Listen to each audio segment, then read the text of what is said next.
ஆதிசக்தி தேவி கருமாரியம்மா தத்புருஷாய வித்மஹே महादेवाय धीमहि ॐ गौरी निने मालिनी सलीलालिनी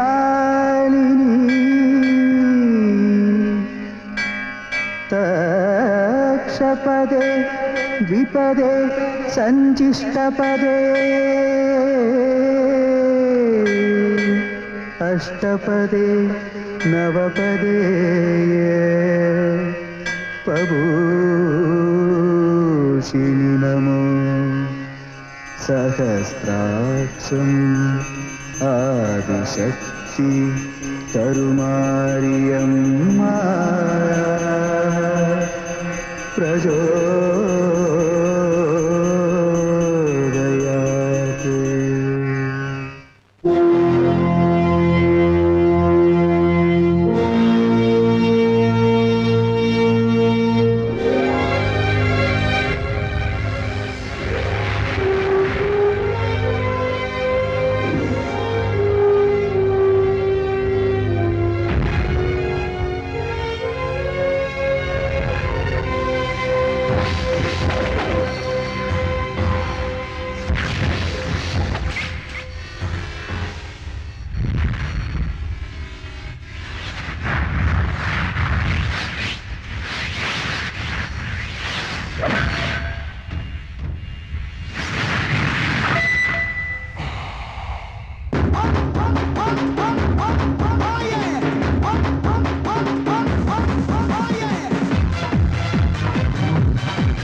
பேசாம வேடிக்கை பாக்குறீங்களே.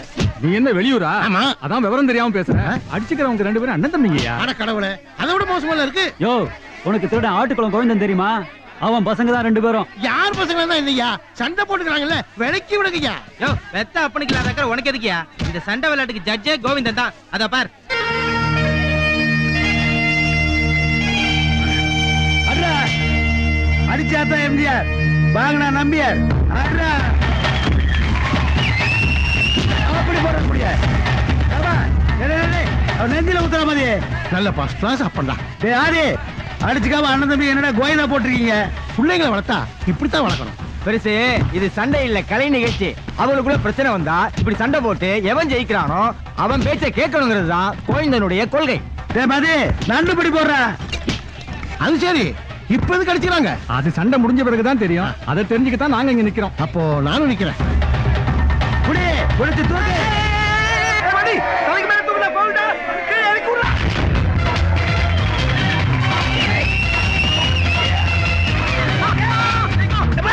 தலைக்கு மேல தூக்குறாப்பா.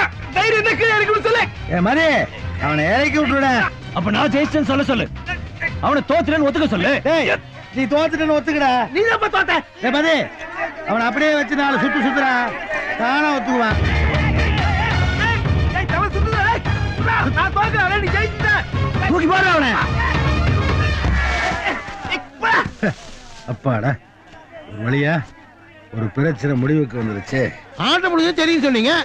அவங்க வாட்டில போயிட்டு இருக்காங்க. அண்ணா நில்லுங்கண்ணே, என்ன பிரச்சனை, என்ன முடிவு? நாங்க வெயில் நிக்கிறோம்ல. நாம சொல்லாட்டி இவனு விட மாட்டான் போல இருக்கு. யாரு சொல்ற? அவன் தானே முடிவு பண்ணா, அவனே சொல்லட்டும். சரி, அப்ப நானே அனௌன்ஸ்மெண்ட் பண்ணிட்டுமா? என்ன வேணா செய். அன்பிற்கும் மரியாதைக்கும் உரிய பெரியவர்களே, தாய்மார்களே, டேய், டேய். என் இனிய... நீ உண்மை தானே பேச போற? எதுக்கு ஏமாத்திர மாதிரி ஆரம்பிக்கிற? எப்ப போல பேச? கொஞ்சம் சும்மா இருக்க மாட்டியா? 100 பேருக்கு முன்னாடி இப்படிதான் பேசணும். இதுக்கெல்லாம் 4 எடுத்து படிச்சிருக்கணும். பேச பேச. எங்கே சண்டை நடந்தாலும் அங்கே உடனே சென்று வேடிக்கை பார்ப்பது தான் கடமையாக கொண்ட அருமை மக்களே. சிறிது சிறிதாக திருடாத குற்றத்துக்கும் போலீசாரால் கைது செய்யப்பட்டு சிறைபல கண்ட ஆட்டுக்குளன் கோவிந்தனும் அவருடைய மூத்த மகன் ஆதிகேசவன் என்கின்ற ஆதி ஆகிய அண்ணனும் மதி என்று அழைக்கப்படும் அறிவு மதி ஆகிய நானும் திருடுவது குற்றம் தான் என்று ஒத்துக்கொள்கிறோம். இன்று முதல் எங்கள் நைட் டியூட்டியை நாங்கள் நிறுத்திக் கொள்கிறோம். அதாவது இன்னையிலிருந்து நானும் என் பசங்களும் திருட்டு தொழிலை நிப்பாட்டுறதுன்னு முடிவுக்கு வந்துட்டோம். இவ்வளவு நேரம் என்ன சொல்லிட்டு இருந்தேன்? இனிமே ராத்திரி நிம்மதியா தூங்கலாம். 10 நாள் தைரியமா வெளியூர் போலாம். வீட்டுல உட்கார்ந்து டிவி சீரியல் பார்த்துட்டு அழுவுறதுக்கு பதிலா ஜாலியா செகண்ட் ஷோ சினிமா பார்க்கலாம். சந்தோஷம் தானே? எல்லாரும் மஜாவர்.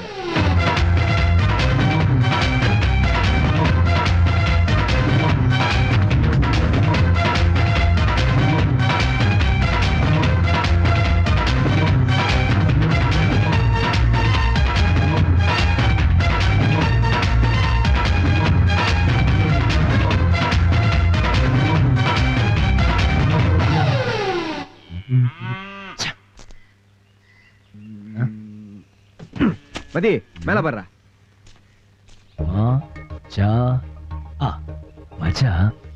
மஜாடா பார்த்தா தெரியல, ஆனா பெரிய கவிஞன் நான். கால் போட்டது. ஏய், ஜாங்கிரி சாப்பிட்டிருக்கியா? சாப்பிட்டுருக்கேன். அது மாதிரிதான் இதுவும். ஜா இங்கிரி ஜாங்கிரி மஜா மஜா. அட இது வேறப்பா, இது ஐக்கு கால் வராதுடா. ஏ மதி, சரியா இருக்குமோ? அப்படியே இருந்தாலும் இந்த புறம்போக்கு சொல்றலாம் நம்ம கேட்கணுமா? அதான் நம்ம பரம்பரைக்கு ஆகாத. ஆமா, தப்பு தான். ஐக்கு கால் வராது. ஏய், நானும் அப்பல இருந்து பாத்துக்கிட்டே இருக்கேன். நீ என்ன ராஜீவ்காந்தி பட்டி ஸ்கூல்ல படிச்ச? நீங்க 2 பேரும் திருந்தவே போறது இல்ல. ஏய், திருந்திட்டோம்டா. உழைச்சி சம்பாரிச்சு தான் சாப்பிட போறோம். போடா புறம்போக்கு.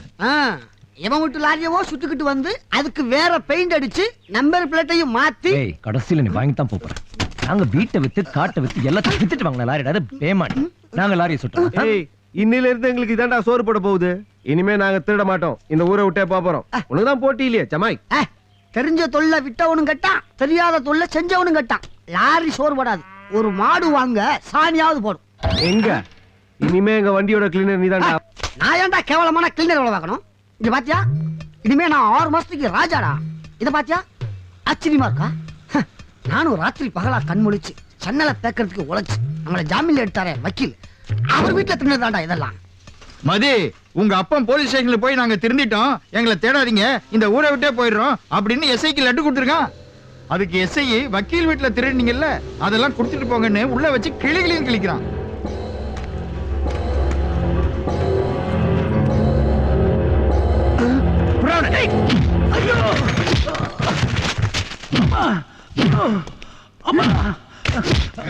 சொல்றத நம்புங்க சார், நாங்க திருடுறதை நிறுத்திட்டேன் சார்.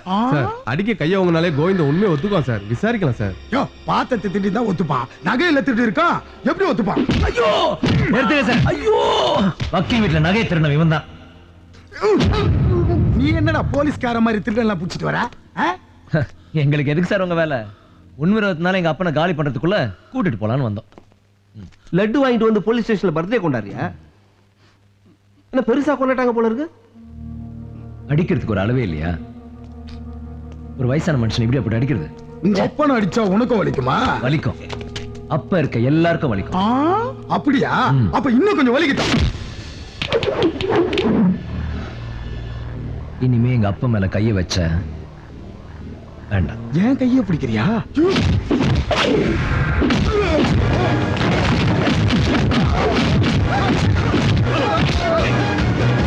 ஒரே ஒரு சான்ஸ்ரா.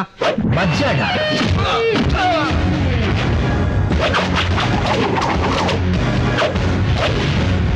வாடா.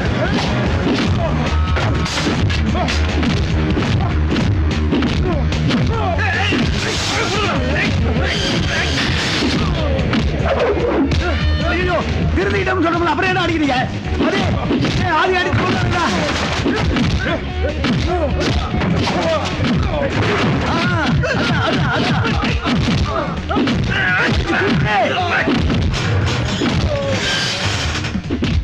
எத்தனை நாள் தான் அடி வாங்கிட்டே இருக்கிறது? எல்லா பிரச்சனையும் காரணம்.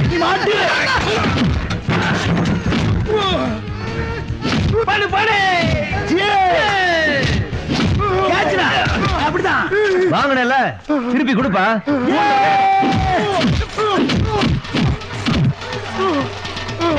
திருட்ட விட்டுட்டோம். இந்த அடிதடியை விடலாம் நினைச்சா விட மாட்டேங்கிறீங்களே. இன்னொரு தடவை மக்கு தவளை மாதிரி குதிச்ச லாரி வச்சு பிச்சுக்கு ஒட்டே நசுக்கு. பாப்பா வர சார். எல்லாத்தையும் கொடுத்துட்டியா? ஒண்ணு பாக்கி இருக்கேன்.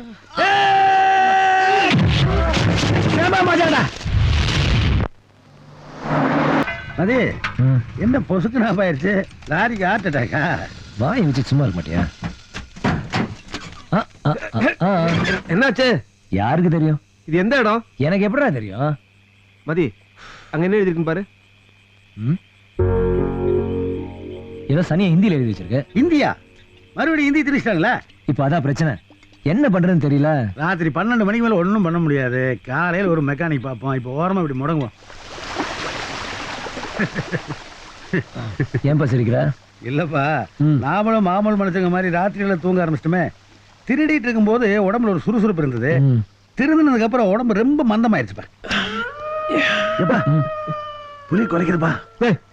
புலியா இருந்தா என்ன? பேசாம தூங்குப்பா. ஆதி அதுக்கெல்லாம் பயப்பட மாட்டான். வேட்டி தான் ஈரமாயிடும். இது ஒண்ணும் குறைச்சல்ல. இப்படி பழைய லாரியா காசு கொடுத்து வாங்கி ரோட்ல ரிப்பேர் ஆகி நிக்கிறதுக்கு பதிலா புது லாரியா பார்த்து கடைசியா திருட்டு தொழில விட்டுருக்கலாம்ல. அதான் விடுங்கடா. வர்ற வழியிலேயே எங்க சாப்பிடலாம்னு சொன்ன கேட்டீங்களா? இப்போ குடிச்ச கோட்டர் போதை மறங்கிருச்சு. பசியில தூக்கமும் வர மாட்டேங்குது. அப்பா என்னடா தூரத்துல லைட் எரியுதுப்பா, போய் என்னன்னு பாத்துட்டு வந்துடுறேன். டேய் அது சிங்கப்பூரா இருக்கும்டா. பேசாம படு. டேய் புலி கடிச்சு குதறிடுடா. அப்புறம் தொப்புல சுத்தி 48 ஊசி போடணும். மச்சான் பேரு ஆதி, புலிய பார்த்தா பேதி சிப்பீதி. அப்பா அப்பா கோவிந்தா, என்னடா சொல்லு. மனசு குளிர்ந்துருச்சுப்பா. ஆமா, மார்கழி மாசம்ல பனிகாலம் குளிரத்தான் செய்யும். அட அது இல்லப்பா, என்னைக்கு வேலை செஞ்சு பழைக்கணும்னு முடிவு பண்ணுமோ அன்னில இருந்து மனசு நிம்மதியா இருக்கு. எங்கேயாவது நமக்குன்னு ஒரு இடம் வாங்கி அங்க சின்னதா ஒரு குடிசை கட்டிக்கணும். ஆமாமா, அப்புறம் அப்படியே ஒரு பாய் வாங்கி பக்கத்துல வச்சுக்கணும். அதுல படுக்கிறதுக்கு ஒரு பொண்டாட்டி கேட்கும். அந்த பொண்டாட்டி பேச்ச கேட்டு அப்பதான் நடுத்தல் நிறுத்தணும். உன் புத்தி ஒண்ணு விட்டு போகாது. உங்ககிட்ட சொன்ன மாதிரி எனக்கு இப்பதான்டா புரியுது. நீ ஒரு ரூட் போட்டு அந்த ரூட்டு தான்டா போயிட்டு இருக்க. டேய் உங்க 2 பேர்த்தையும் விட்டு எனக்கு யாரா இருக்கா? நாளைக்கு பொண்டாட்டிக்கு பேச்சு கேட்டு அப்பனை அனாதி ஆக்கிறாதீங்கடா. டே கவலைப்படாதப்பா, நீ இருக்கிற வரைக்கும் நான் கல்யாணமே பண்ணிக்க மாட்டேன். அப்பா இப்பதான்டா என் மனசு குளிர்ந்தது. அதுக்குன்னு ரொம்ப நாள் இருந்துறாரு இம்சை.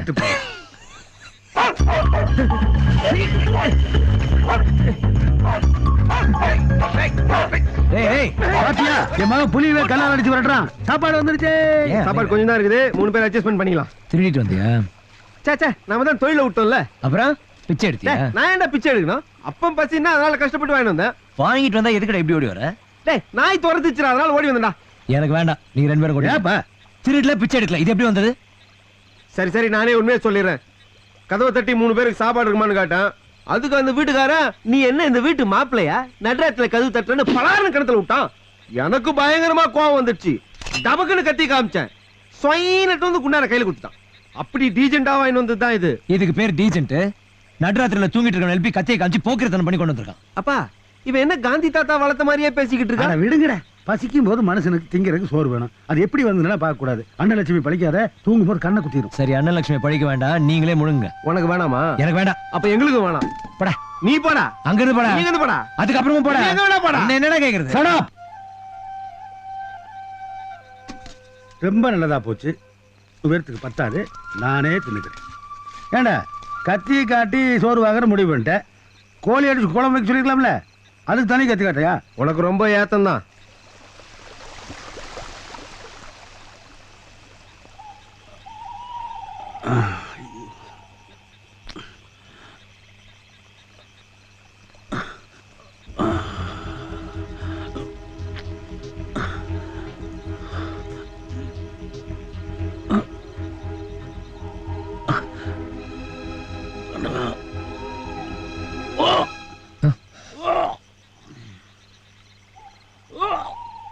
டேய் டேய் இங்க பாரு, அப்பனுக்கு மசக்கையா இருக்கும் போல இருக்கு. தனியா சாப்பிட்டா இப்படிதான். அப்பா உன் வயித்துக்கு மட்டும் சாப்பிடணும், எங்க வயித்துக்கு சேர்த்து சாப்பிட்டா இப்படிதான். என்னாச்சுப்பா? அப்பா, அப்பா,